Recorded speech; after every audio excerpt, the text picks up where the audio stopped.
Jesus nos alerta, talvez não para a Eucaristia. Sim, Jesus vai falar sobre a Eucaristia, mas aqui no dia de hoje, Jesus não está falando propriamente da Eucaristia. Jesus dá um passo atrás, nos convida para que nós tenhamos uma disposição para receber a Eucaristia. E as leituras, a liturgia de hoje, ela é magnífica. Nós víamos na primeira leitura uma disposição do coração. Então, mais do que uma doação que o profeta fizera, foi uma partilha. Porque aqui já abramos um parênteses. Doar é dar. Partilhar também é dar. Mas tem uma conotação diferente. Aquele que doa é porque está sobrando. Aquele que doa é porque tem de sobra. Aquele que doa dá simplesmente por dar. E nem sempre, não necessariamente, é por generosidade. Não. Me deu vontade de dar, eu vou lá e dou. Então fiz uma doação.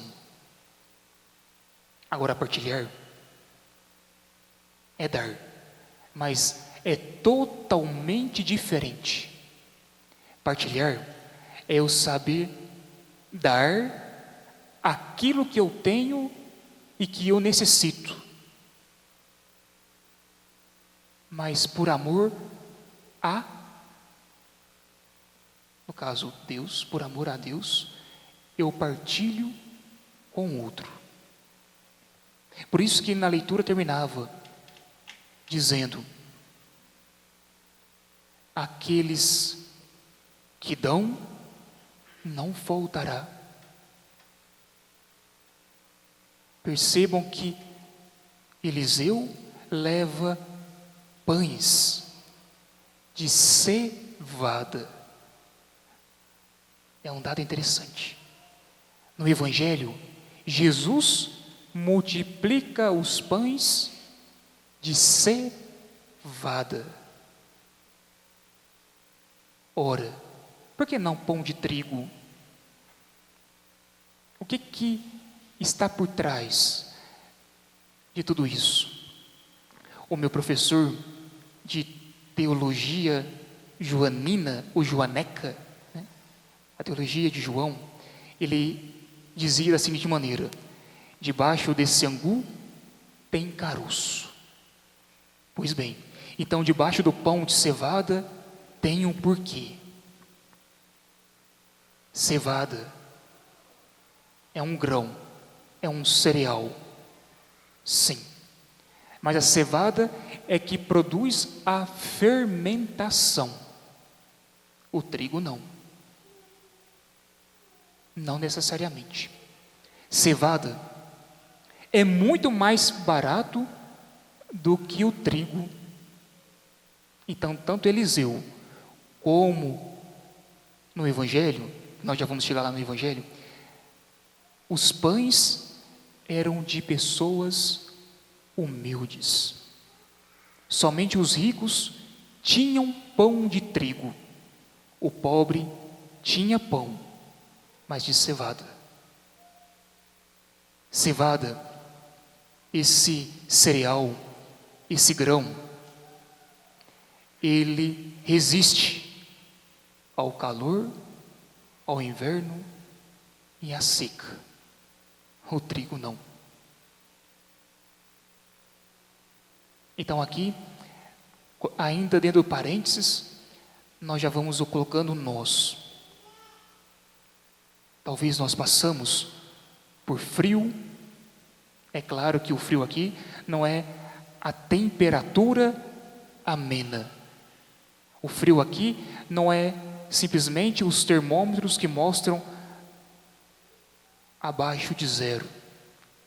O frio aqui é a alma fria, a alma gelada, a alma que não tem importância ou não procura importância com o próximo, a alma que está fragilizada, a alma que não tem mais um coração que bate, a alma que simplesmente no lugar do coração tem uma pedra, não se sensibiliza com os demais. Também a seca, não é a seca de não chover, não, é a seca na fé. Vive, mas não vive, vegeta. É um morto vivo, é mais morto do que vivo. A pessoa está viva biologicamente, morta espiritualmente. Mas também ela aguenta o calor do Espírito Santo. Mas não está disposto ou disposta a pagar o preço do calor. Não está disposta a seguir os passos do fogo que queima, mas não se consome, que arde, mas torna intacto. Aquele fogo que os meus olhos veem, mas não os olhos simplesmente da face, os olhos do interior. Então a liturgia de hoje, ela nos mostra esse olhar de ver, aí agora fecha parênteses, voltemos para a homilia, esse olhar de como nós estamos comungando, como que nós estamos recebendo Jesus na palma da mão.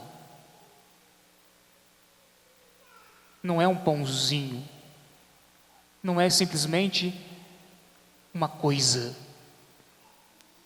mas é o próprio Filho de Deus, o próprio Deus.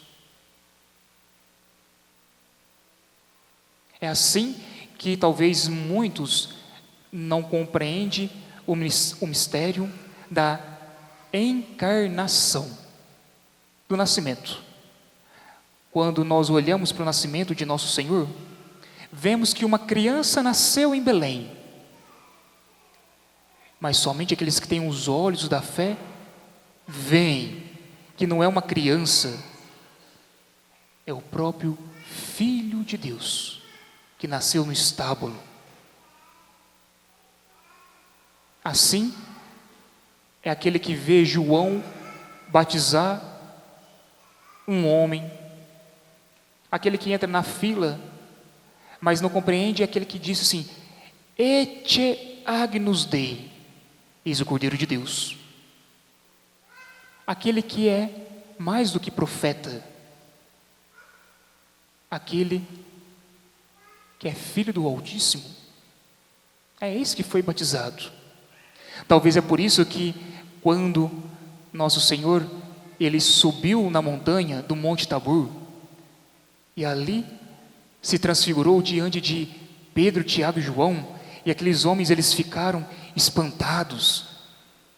Eles ficaram espantados porque era um homem que era grandioso. Não era o homem que é Deus. Os judeus, eles olhavam que era aquele homem, se fez Deus.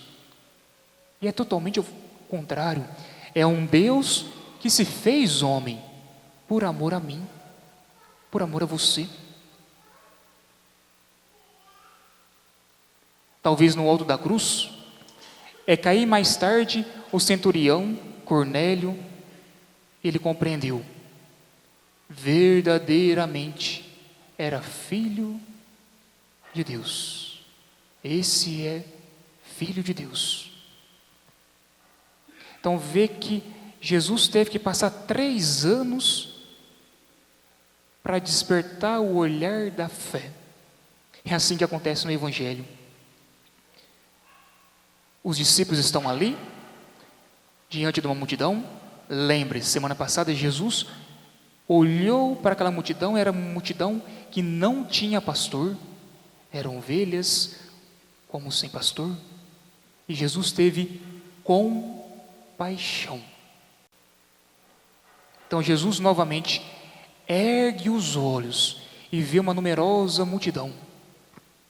Eles já estavam acompanhando Jesus desde o mar da Galileia, de Tiberíades. Eles vinham acompanhando Jesus. Mas sabe por quê?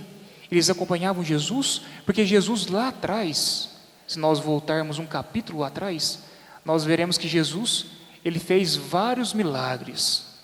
Inclusive, disse para um paralítico: levanta-te, pega a tua maca, pega o teu leito e vai. Hoje, novamente, Jesus levanta o seu olhar e vê aquela multidão.